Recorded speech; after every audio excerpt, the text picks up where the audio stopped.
Matt, I wanted to zoom out a little bit to talk to you about the Biden administration, the legacy of. I saw you tweeting about this Wall Street Journal article that just Yeah. came out where I don't know if you've seen it yet, babe, but they've got all these details of the lengths that his aides went Oh, I did see this, yeah. to cover up his incredible decline. They begin with this anecdote of Michael LaRosa out there touting the first lady, Jill Biden, like her campaign schedule and how she'd been to so many places in Iowa. And the staff was pissed at him because they're like, well, in contrast, this makes Joe Biden look terrible because he can't really do anything. So obviously there's the age and decline part, but I also was, yeah, and I'd love to get your reaction just to that piece, Matt, because you were saying, and it is incredible. They knew all this, and yet they still decided to go forward with him. They still decided, hey, it's a good idea for you to get out there and debate Donald Trump. Like, none of us can really know what was going on in their minds, but did they just didn't think there was any choice but to sort of go forward on this death march? Well, were they setting him up early, for failure? Right? They did the debate early in case something like this happens. They could try to pull the plug, right? Yeah, Isn't that the theory? I don't know. What do you read into all of that, Matt? Yeah, I mean, it's hard to figure out the mixture of things, right? Because Biden is making decisions, and so maybe on some level, you know, if Biden wants to debate, he's going to debate. There's nothing you can do to make him not debate. But the individual staffers also make decisions, right? So that's the part I don't. If I'm an individual staffer and I see the situation as it is, as we all now understand it, why wouldn't I do something, say something? I mean, you could resign, you could do whatever, right? To make a big fuss about it. Especially if you think, as so many seem to, that Trump was this sort of existentially, horrible figure that we needed to avoid, and you're going to play this game where somehow we're going to hide Biden, but then he's also going to win an election without what? Because it's not even just the debate, right? That was the singular moment, but debate. Elections involve tremendous amount of public appearances and interviews and whatever, and you're not going to be able to hide him away from that. So I don't know. I find that whatever the thought process involved in all that, very, very strange. And to say even, okay, well, so we had the debate early. Well, you need to be thinking about this before the primary, right? Because, oh, well, he can bow out after the debate, and then what? We're left with Harris, who at that point had been a very unsuccessful politician. I mean, she's a senator, but presidentially, she'd done very, very poorly. So, yeah, I don't know. A lot of bad decision making in that realm. They cocooned Biden's closest aides, cocooned him to hide him and to protect him from public scrutiny. And then the other people who were in contact with him was probably limited. And then if you think about all the incentive structures, it makes it so that it's just like, hey, shut up, don't say anything. If you resign and you try to virtue signal about how this is a problem, you're immediately going to be castigated as you're like a right-wing op. You don't have a future in any democratic politics anymore. So like all of the incentive structures are there to just kind of force everybody to don't ask, don't tell, right? It's like a don't ask, don't tell policy. Because I mean, his circle of advisors has been the same since like 19. Right, and they're willing to lie for him. They're willing to lie for him and hide him. Some of them are his family members. Right. And yeah, and there's lots of reporting about how he didn't want to hear any negative news, and so they didn't bring him any. By the way, Trump was the same way, right? Like it's funny that the ego. There are some Trumpian characteristics. Like I just don't want to hear anything negative. Show me. Trump famously would say, "Show me the good things," and have it like on one page and big font. Like you have to have his name in the briefing in order for him to be like, that's right, Trump. I like this. And since you already have this very narrow circle of longtime advisors established with very few, people who have been able to penetrate that in the past couple of years, if you're someone who has any kind of an in, you know that the minute you tell him something he doesn't want to hear, you're out. And so he surrounds himself with yes men and women, and then, self-creates this bubble, and then that's reinforced by the aide's desire to hide from the public and even from like cabinet secretaries and members of Congress what's going on. And it's in everybody's self-interest to perpetuate this thing right up into the point where it's not possible. There's an anecdote in here. They say if the president was having an off day, meetings could be scrapped altogether. On one such occasion, the spring of 2021, 2021 people we're talking about here. A national security official explained to another aide why a meeting needed to be rescheduled. Quote, he has good days and bad days, and today was a bad day. So we're going to address this tomorrow. Like, so it does raise a lot of questions about how many people around him knew the state of this decline. And as you said, Matt, like some of them, I guess maybe earnestly believed what they were saying about Trump being this genuine threat. And yet they're so terrified, I think, of any kind of an actual democratic process that they just like push forward anyway, in spite of really knowing what's going on. I feel like a bigger problem is the media, right? Because it really was on the media to sort of be like, okay, we got issues here, and take the candidates seriously. You know, the people who ran, Marianne Williamson ran, Dean Phillips ran. Like the door was open a little bit, right? But the media shut them all out, didn't talk about them, made them seem ridiculous.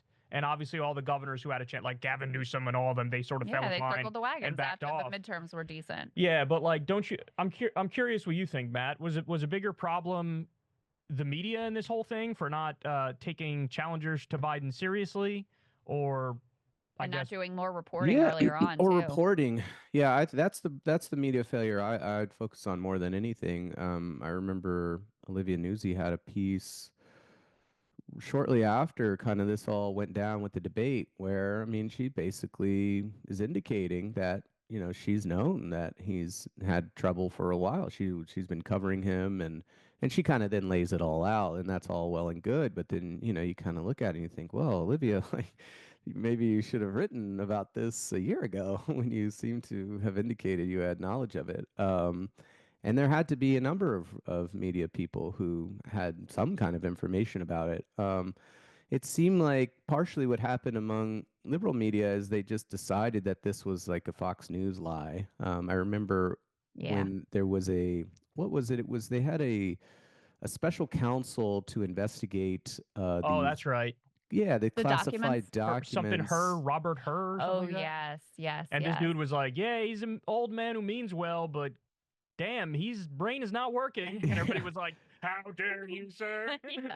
Yeah. He specifically was saying, look, I don't know if we should bring charges against him for the mishandling of these documents, because like he's really not there. And I actually remember Iglesias was so incensed by this, and I thought it was like a decent point at the time. I mean, I thought, you know, to get my cards on the table, I wrote something in Politico in 2020 during the or 2019 during the Dem primary then that Biden was his mind was gone. But you know, it was sort of like, oh, what a clever thing.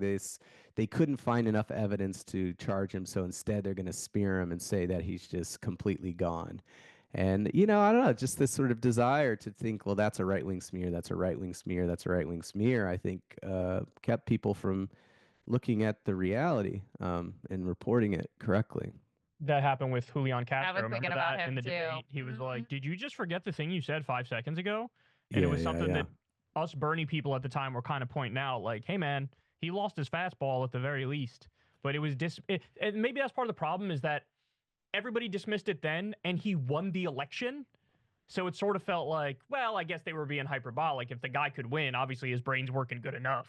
Yeah. Right. And so then, but then everybody, like, time continues, and he got worse. Only goes in one direction. It does not get better. Yeah. Well, and there's also a question. I mean, it seems pretty clear that you don't have to be fully there cognitively to be president, you know, to apparently. Apparently. That's so true. Yeah. So in a way, you could I could see someone reasoning like, well, who cares? Like, we had Trump and we had Biden, Reagan had Alzheimer's or something. That's like, right. You know, one really, it's not really that necessary. But the problem is that even though it seems like it's not strictly necessary, when voters realize that you're that way, that turns them off. So it becomes necessary. They don't for love elections. like you having like a bowl of mush in but your also, head. What does that say about us as a country, that he's right? Like, that people were like, yeah, maybe his brain doesn't work, but like, whatever. His strongest defenders at the end were like Bernie and AOC, remember?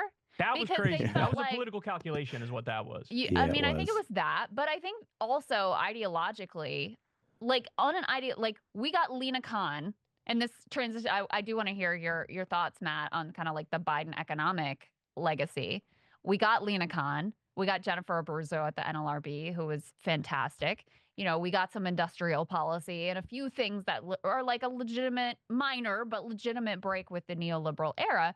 And with Kamala, you were less likely to get those things. So I do think that was part of the calculus with them, too, is like, I don't really care that his brain is cooked. At least we got Lena Khan. We also got Gaza, and that is enough of an excuse for them to tell the truth, right? Sure. I'm not, yes, I'm just trying to explain the thinking because Kamala also gave no indication that she was going to break with Biden on Gaza. He's not stepping down. I've heard him say it 1,000 times. He's not going to step down, so everybody just shut the fuck up and accept it. I think that was their thinking. Right? And they're hedging that if Biden wins, then we'll have his ear because we're the ones who defended him.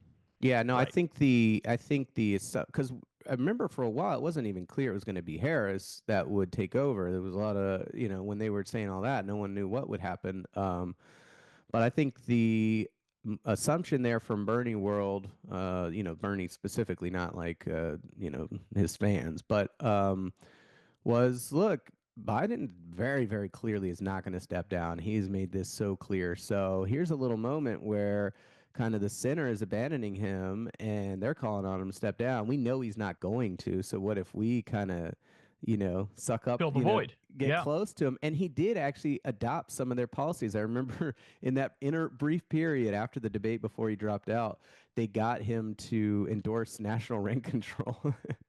So, I forgot about that. You would remember that. I totally forgot about that. By the way, to your point, guys, it's kind of weird that Iglesias was such a big defender of Biden, given that Iglesias has made crystal clear that his politics economically are much more like a Bill Clinton or a Barack Obama than a Joe Biden. So why was he shouldn't he have been arguing that Biden's gone too far left on economic issues? You know what I'm saying? Like, it's not even ideologically, they're actually not lined up. Yeah. But he still was like one of his biggest defenders. What do you make of that? I don't know. Iglesias has complicated views, at some level. Remember he wrote the 1 Billion Americans book, so how do we integrate and that? And now he's like, you people like immigration too much. Yeah. Like, hold the phone here, buddy. Oh, that's so true. Yeah. He just pretended like he didn't write the book. Hey guys, we talked to Matt Bruenig of the People's Policy Project, one of my favorite guests, one of the smartest guys, one of the best policy wonks. Definitely check it out. Sign up on Substack below. You're not going to want to miss it.